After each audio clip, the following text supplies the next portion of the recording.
Baik, Assalamualaikum warahmatullahi wabarakatuh. Waalaikumsalam Waalaikumsalam warahmatullahi wabarakatuh. Waalaikumsalam warahmatullahi wabarakatuh.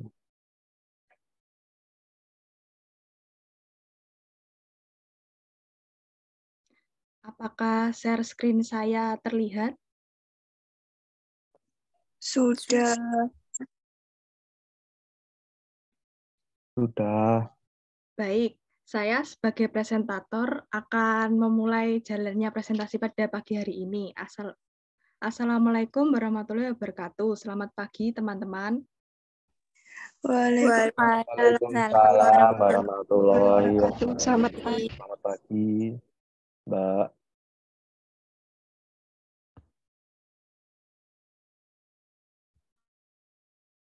Baik, di sini saya sebagai presentator kelompok 9 akan bersama teman-teman saya akan mempresentasikan bab 3 dengan judul struktur organisasi, akuntansi pertanggungjawaban, dan pusat tanggung jawab.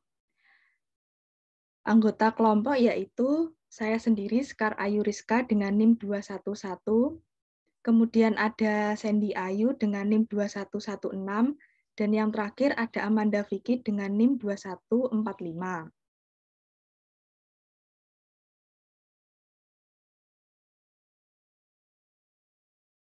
Struktur organisasi.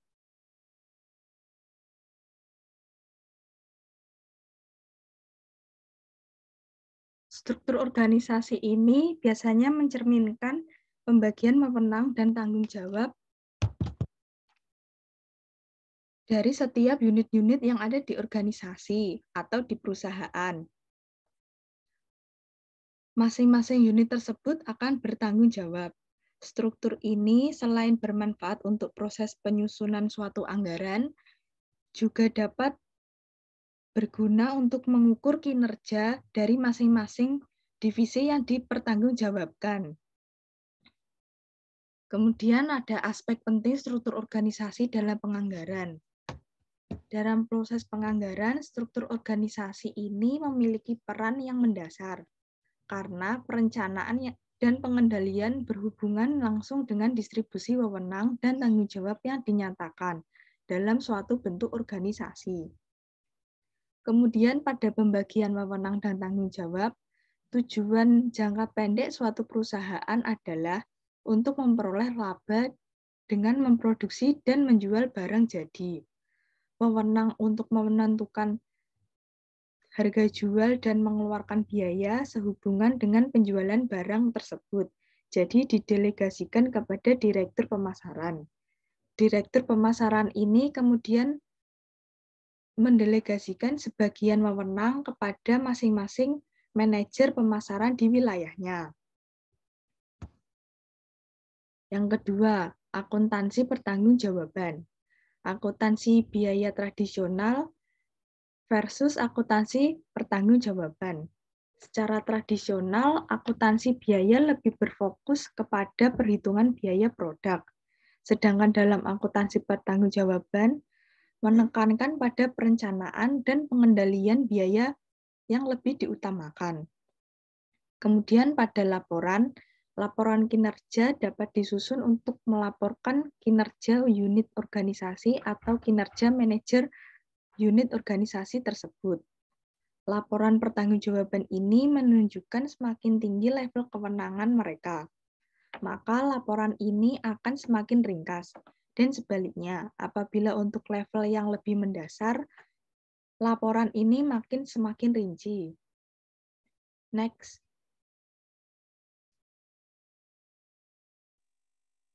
Ukuran kinerja. Ukuran kinerja ada dua, yaitu moneter dan non-moneter. Karakteristik yang menonjol dalam laporan kinerja dinyatakan moneter karena unit moneter dianggap sesuai denominator umum, dapat dijumlahkan dan diperbandingkan. Selisih laba yang dihasilkan dari tindakan yang tidak sesuai dengan etika hukum yang sudah tentu tidak layak diuji. Frekuensi. Frekuensi pelaporan kinerja harus disesuaikan dengan kebutuhan agar manajer dapat melakukan tindakan perbaikan dengan tepat. Secara umum, frekuensi pelapor berbeda-beda bergabung pada level manajemen dan tingkat karyawan pada setiap level. Next.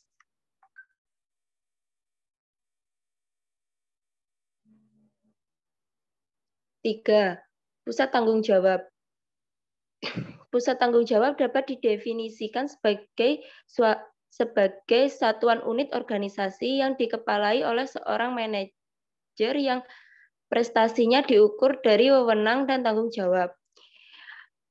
Terdapat 4 klarifikasi, yaitu 1. Pusat biaya.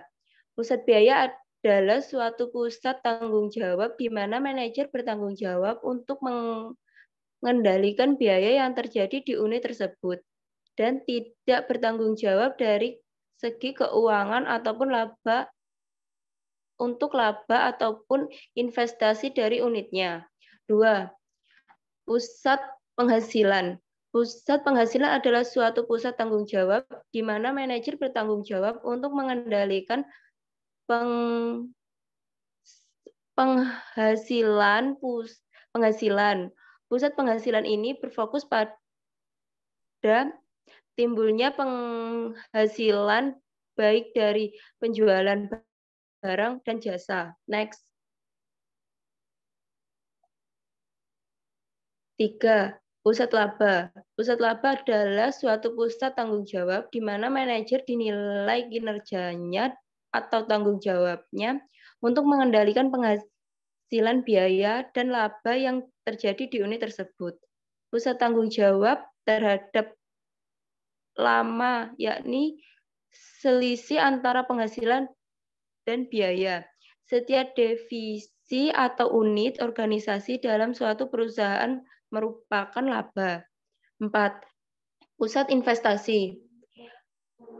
Pusat investasi adalah suatu pusat tanggung jawab yang setingkat lebih tinggi dibanding pusat laba. Masing-masing bertanggung jawab terhadap perencanaan, pengorganisasian, dan pengendalian aktivitas perusahaan.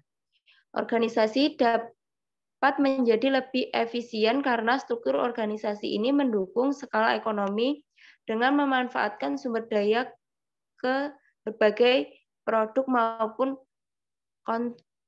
customer. Next.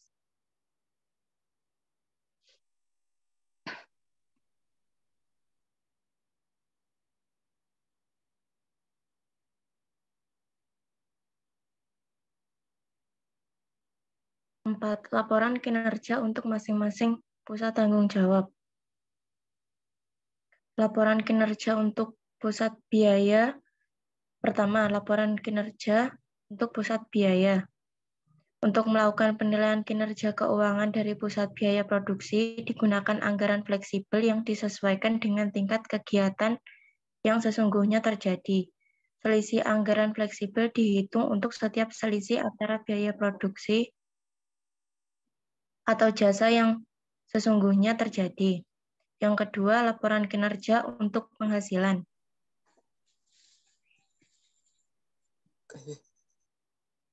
Laporan kinerja keuangan untuk pusat penghasilan disajikan dalam bentuk perbandingan antara penghasilan sesungguhnya dan penghasilan yang dianggarkan, di mana selisih antara kedua inilah yang dianggap sebagai penyimpangan. Next. Yang ketiga, laporan kinerja untuk pusat laba.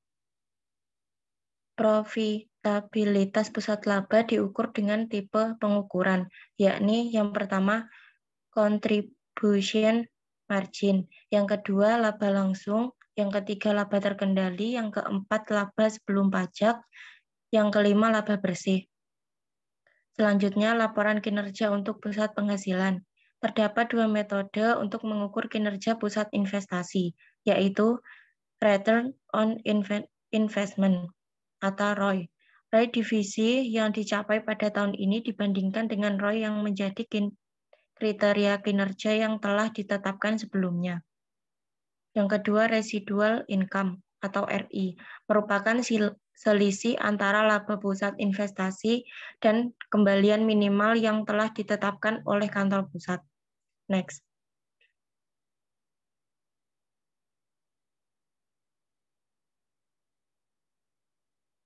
Untuk selanjutnya, baik untuk pertanyaan kami buka 2 sesi, di tiap sesi untuk 3 pertanyaan. Ada yang bisa ditanyakan?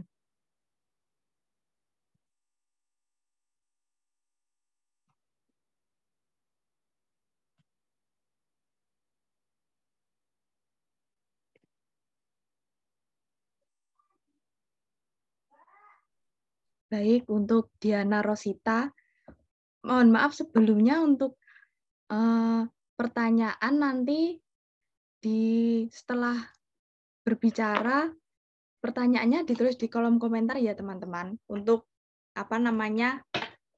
dimasukkan ke Elma. Terima kasih.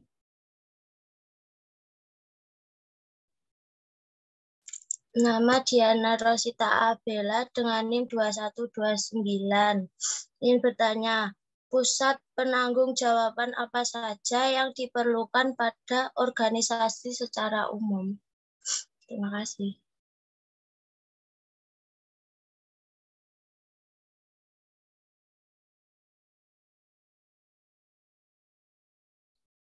Kemudian untuk Mbak Zahra Nurina, silahkan bertanya. Apa saja manfaat akuntansi pertanggungjawaban dalam proses penyusunan anggaran?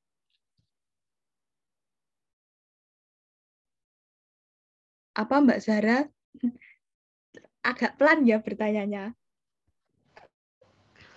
Apa saja manfaat dari akuntansi pertanggungjawaban dalam penyusunan anggaran?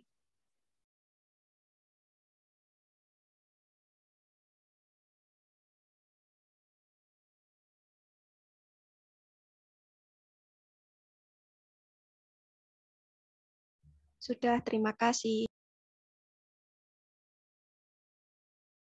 Ya, sama-sama.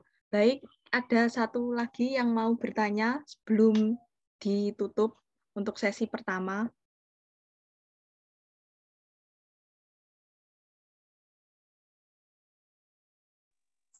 Aku.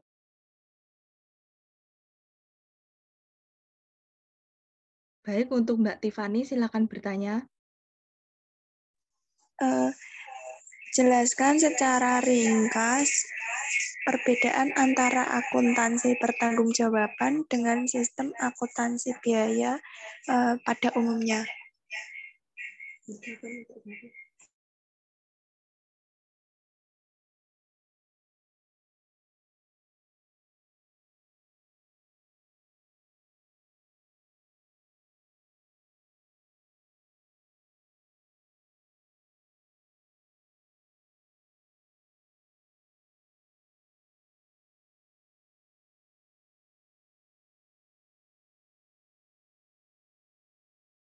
Baik, terima kasih.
Baik, di sini saya akan menjawab pertanyaan dari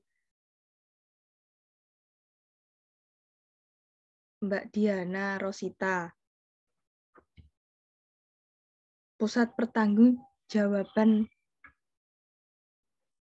pertanggungjawaban apa saja yang ada dalam penganggaran? Pusat pertanggungjawaban di mana seorang manajer bertanggung jawab hanya terhadap biaya tersebut. Pada investasi, pusat investasi adalah suatu pusat pertanggungjawaban di mana manajernya akan bertanggung jawab mengenai pendapatan biaya dan investasi tersebut. Pusat laba merupakan suatu pusat pertanggungjawaban di mana seorang manajer akan bertanggung jawab terhadap pendapatan dan biaya sehingga dapat dihitung pendapatan laba tersebut. Terima kasih. Apakah sudah jelas? Sudah, Mbak. Terima kasih.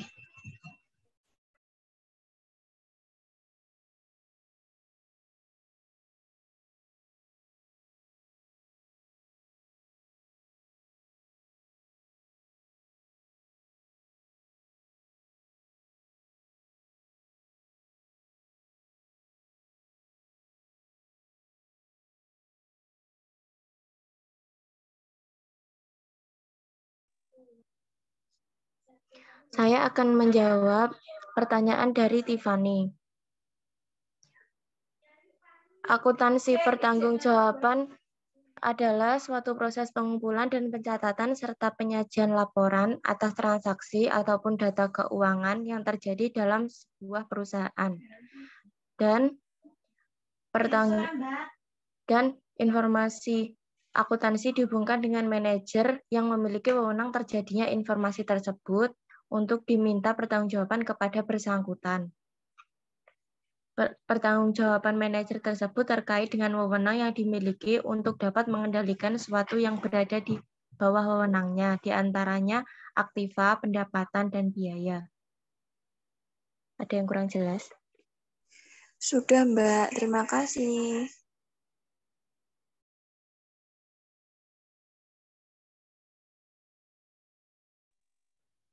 Di sini saya akan menjawab pertanyaan dari Zahra.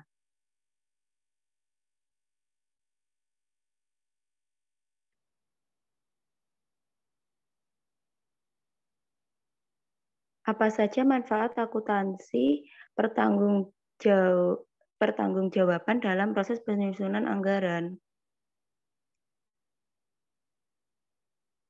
Dalam proses penyusunan anggaran, informasi akuntansi bertanggungjawab bermanfaat sebagai alat pengiriman pesan, sehingga proses penyusunan anggaran yang baik akan mengakibatkan setiap manajer menyadari perannya dalam pencapaian sasaran perusahaan, sehingga akan menimbulkan komitmen yang tinggi dalam diri manajer.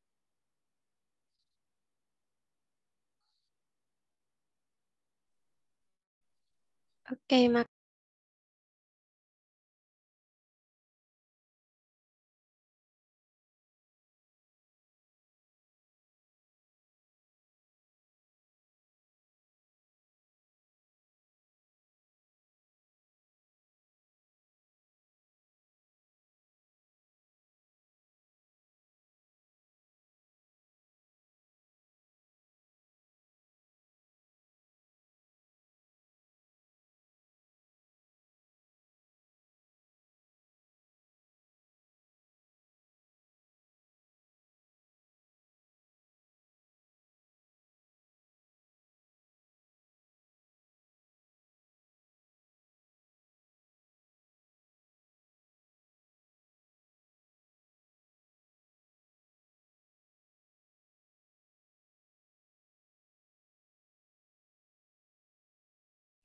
Baik, untuk sesi selanjutnya silakan bertanya kepada Mbak Sinta Devi.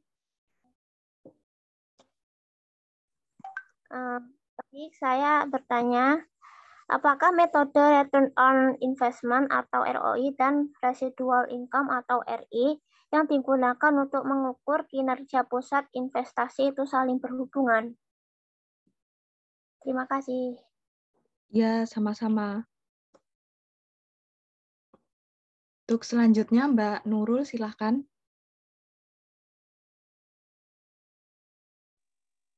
Dalam pusat pertanggungjawaban, laba kesulitan apa yang paling sering ditemukan dalam perusahaan?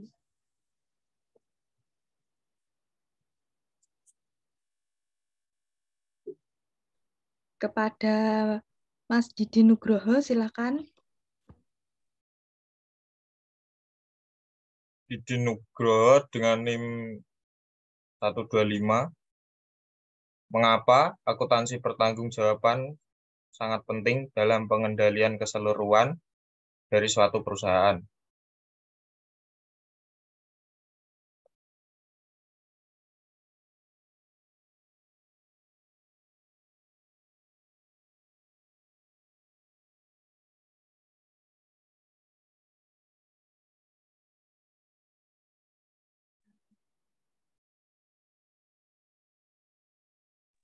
Saya akan menjawab pertanyaan dari Nurul.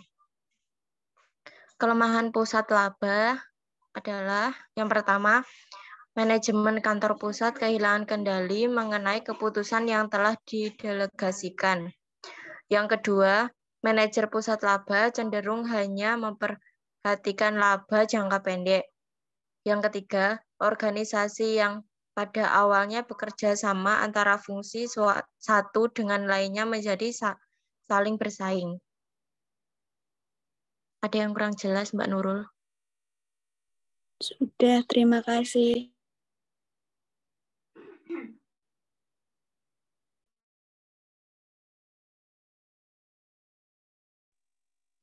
Di sini saya akan menjawab pertanyaan dari Didin.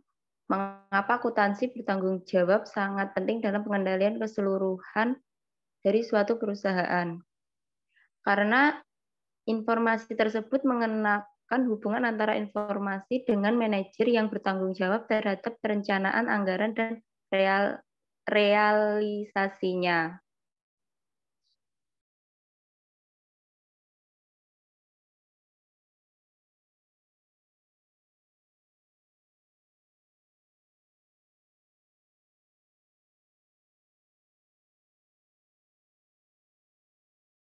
Baik, saya akan menjawab pertanyaan dari Mbak Sinta Devi.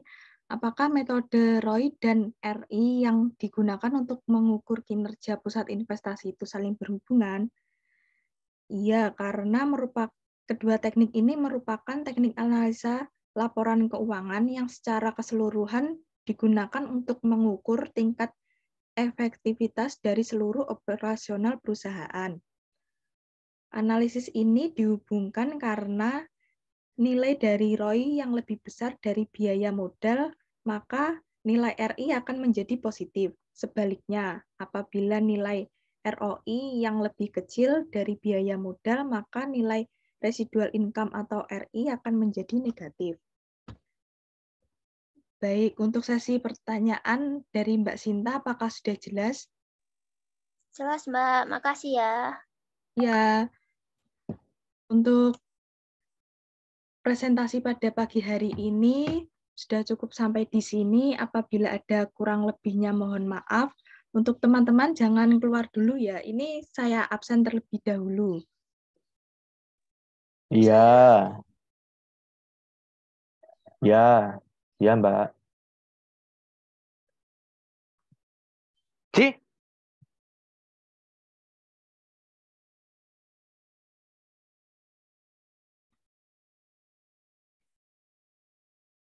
Baik, untuk semuanya sudah saya absen. Terima kasih atas partisipasinya pada pagi hari ini. Apabila kelompok kami ada kurang dan lebihnya mohon maaf. Wassalamualaikum warahmatullahi wabarakatuh. Waalaikumsalam warahmatullahi wabarakatuh. Wabarakatuh.